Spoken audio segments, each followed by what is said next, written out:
Assalamualaikum, selamat datang kembali di Dapur Umi. Bagi yang belum subscribe, klik subscribe dan aktifkan lonceng notifikasi biar nggak ketinggalan video terbaru.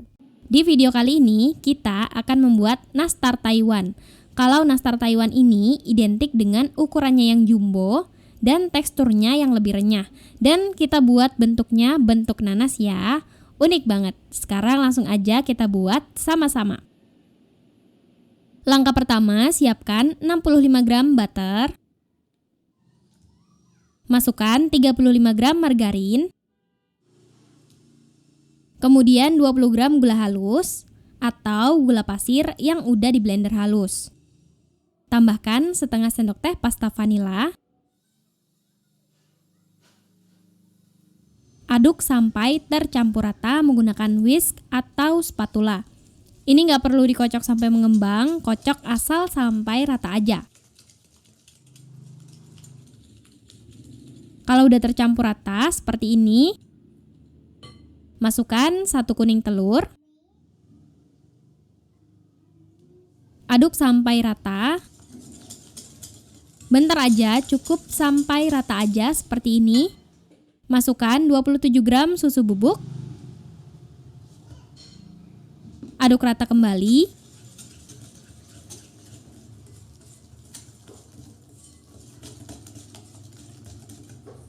Kemudian masukkan 40 gram tepung maizena. Aduk sampai rata.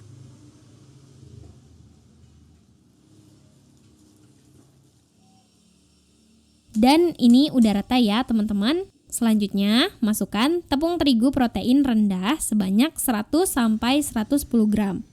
Nah, untuk tepung terigu ini diayak terlebih dahulu dan dimasukkan secara bertahap atau jangan langsung dimasukkan sekaligus. Aduk dulu pakai spatula sampai tercampur rata.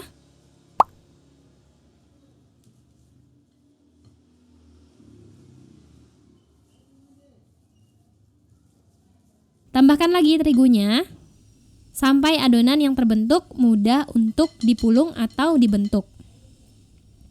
Aduk lagi sampai rata hingga konsistensi adonannya pas.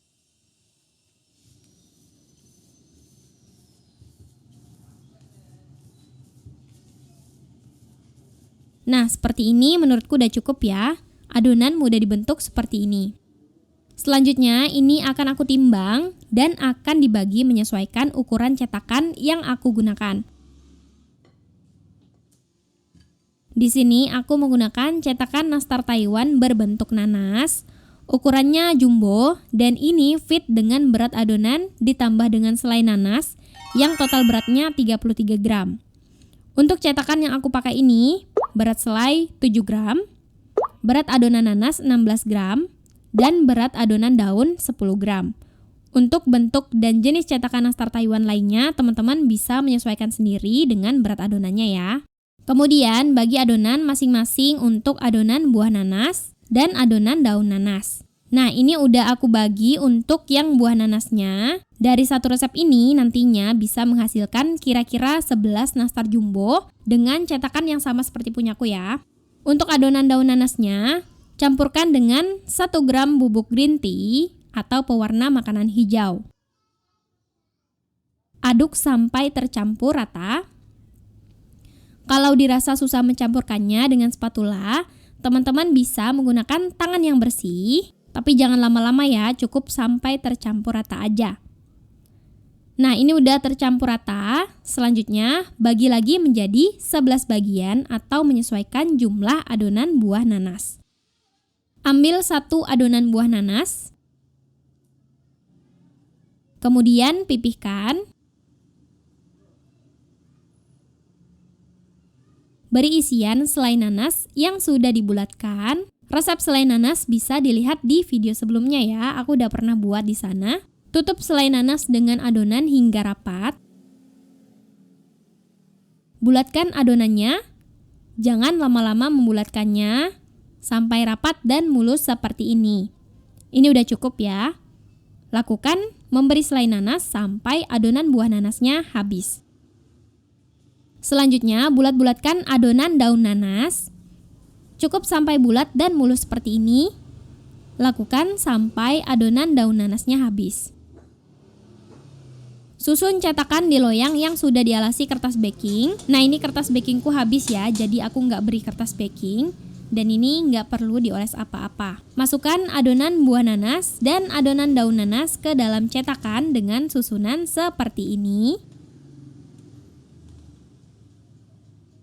Kemudian tekan dengan pipa cetakannya sampai terasa penuh dan rata. Cetakannya ini bisa ikut dipanggang atau bisa juga dilepas seperti ini. Ulangi lagi sampai selesai. Kalau udah selesai, beri motif buah nanas dengan menggunakan tusuk gigi atau garpu atau pisau. Ini aku pakai pisau makan ya. Aku beri motif sederhana seperti ini. Untuk daunnya jangan lupa diberi motif juga ya. Kalau teman-teman nggak mau repot-repot memberi motif, bisa juga menggunakan cetakan nanas yang bentuknya seperti cetakan mooncake. Nah, ini udah selesai. Selanjutnya, kita panggang di oven yang sudah dipanaskan sebelumnya. Panggang di suhu 140 sampai 150 derajat Celcius selama 23 sampai 30 menit.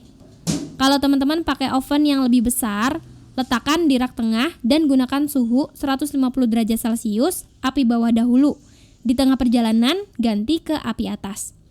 Panggang sampai maksimal mengembang, dan untuk menghindari retak berlebih, suhunya jangan dinaikkan lagi ya. Intinya, teman-teman harus mengenali suhu oven masing-masing. Setelah mengembang maksimal, angkat dan biarkan suhunya turun terlebih dahulu.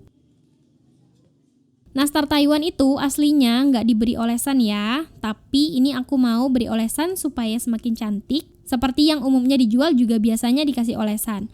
Bahan olesannya 1 kuning telur, 2 sendok teh minyak goreng, 1 sendok teh kental manis. Aduk sampai rata.